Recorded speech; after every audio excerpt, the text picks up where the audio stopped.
Your first 10 minutes in prison decide everything. Not your sentence, not your crime, not your reputation outside. The first 10 minutes.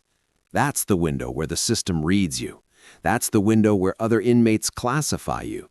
And once that classification happens, it follows you. It starts before you even realize the clock is running. A door opens, not fast, controlled. Your name is called. You step forward with your hands behind your back because that's how everyone in front of you did it. No one told you to. You copied the movement because copying feels safer than guessing. A guard looks at you like he's already bored of you. Eyes forward. You correct your posture too fast. That's noticed. The hallway smells like disinfectant and old air. The sound of your shoes is louder than it should be. Every step feels like it's announcing you. You think this moment is about paperwork, about getting assigned a cell, about rules. It isn't. It's about how you enter. Two inmates cleaning the floor glance up. They don't stare. They don't look away either. That middle look is worse. One of them murmurs to the other, not trying to hide it. Fresh. The word lands heavier than an insult. You're not offended. You're registered. The door to the unit opens. Noise hits you in layers. Metal, voices, something scraping concrete. It's not chaos. It's organized noise. You step inside and pause for half a second too long because your eyes are trying to map the room. That half second is the first mistake. A man sitting on a bench notices. He doesn't say anything. He leans back and watches how you move next. You walk when the guard gestures. Your pace is off. Not slow enough to look calm, not steady enough to look used to this. You're trying to look normal. Normal doesn't exist here. The guard points at an empty space near a wall. Stand there. You stand. There are people talking nearby, not about you, not about anything important, but their voices change slightly when you enter their peripheral vision. Not louder, shorter. You feel the room adjust around you like a body shifting its weight. Someone behind you says quietly, not to you, but about you. He's nervous. You didn't say anything, you didn't do anything, but your shoulders told the truth. That's minute 2. Minute 3 is when you start overcorrecting. You straighten your back, you lock your jaw, you try to look like you don't care. That effort reads as performance. Performance is dangerous. A man with tattoos along his neck steps closer to where you're standing, not into your space, close enough that you can smell him. First time? He asks. You answer too fast. Yeah. That speed is the second mistake. He nods slowly like he just confirmed a theory. No one told you to slow down yet. He walks away. Nothing else happens, but the room has a version of you now. The guard finishes whatever he's doing. Your name is written on something you don't see. You're pointed toward a row of cells. You walk past people who pretend not to watch you. You think they aren't paying attention. They are. You stop at your cell. Inside, the bed is thin. The floor is clean in the way only recently cleaned concrete looks, still ugly, just temporarily organized. Your cellmate is already there. He doesn't stand, he doesn't greet you. He watches you place your things. Where you put your bag matters. You put it too close to his side of the cell without realizing. He speaks without raising his voice.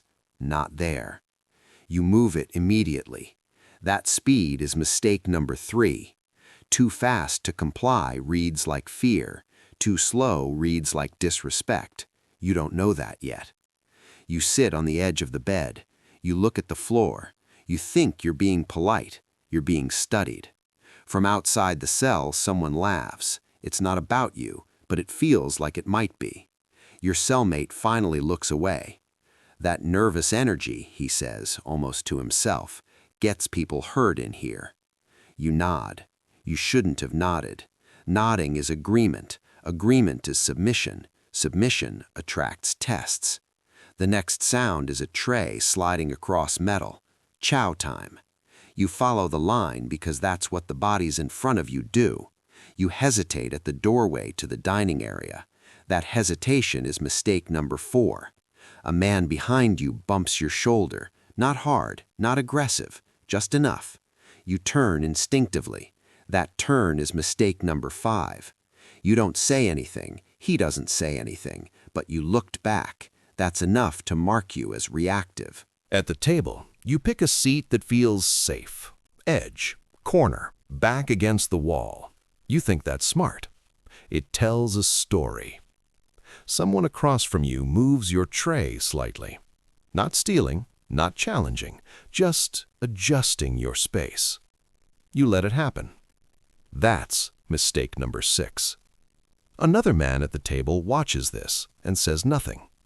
The silence is the message. You eat too fast. That tells another story. You finish and stand too early. That tells another story. You think the first 10 minutes are about rules. They're about patterns. By the time you're escorted back to the unit, the room already has a version of you. Nervous, fast, reactive, polite in the wrong way. No one has threatened you, no one has touched you, but the first 10 minutes have already decided how people will approach you next. That night, you lie on your bed and replay everything. You think about the bump, the tray, the way your cellmate corrected you. You tell yourself it wasn't that bad. Later that same day, something small happens again. It's not a fight, it's not loud, it's worse because it's subtle. You're standing near the water fountain in the common area. Your cup is half full. Your eyes are on the floor, trying to look neutral. Someone steps too close behind you. Not touching, close enough to feel the heat of another body. A voice near your ear says quietly, "Move." You move immediately. That speed is noticed. The man doesn't even take your spot. He walks past you like you were never there. 2 other inmates watch this from across the room. They exchange a look. You don't hear the words, but you understand the message. You were tested.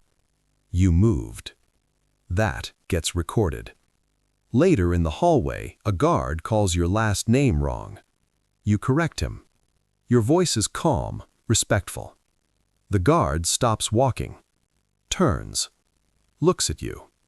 Not angry, not amused, just long enough to make the hallway feel smaller. "Keep moving," he says. You do. Behind you, someone whispers, "Don't correct them in here." You don't ask why. That night, back in the cell, your cellmate finally talks more than a sentence. "You trying to survive this place?" he asks, not looking at you. "Or you trying to prove something?" You don't answer. He continues, like he's talking to the ceiling. "First 10 minutes told everyone what you are. Now you spend the rest of your time trying to change the story." You turn on your side. The ceiling light never turns off completely. You hear keys in the distance, footsteps, a door closing somewhere down the tier. Your mind keeps replaying the small moments, the shoulder bump, the tray being moved, the way you stepped aside without thinking, the way you corrected the guard. None of them felt big. Together, they feel heavy. That's how prison works. Not one mistake that ruins you, a chain of small signals that teaches people how to treat you. And the worst part is this: no one will ever tell you when you've crossed the line. You only find out later when people start approaching you differently, or when they stop approaching you at all.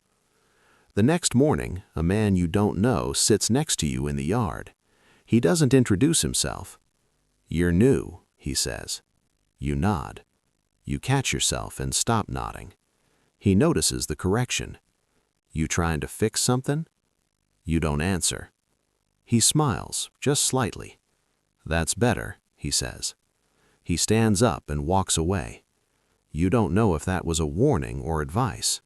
That uncertainty is the real punishment, because now you're thinking about every movement, how you walk, how you sit, where your eyes go.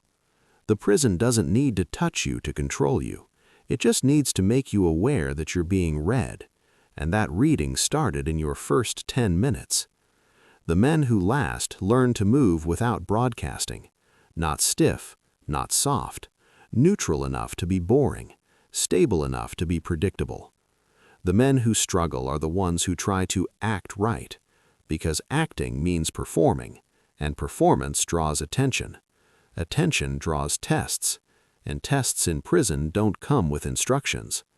That's why the first 10 minutes decide everything, not because something dramatic happens, but because nothing does, and that nothing is where the prison begins to write your role.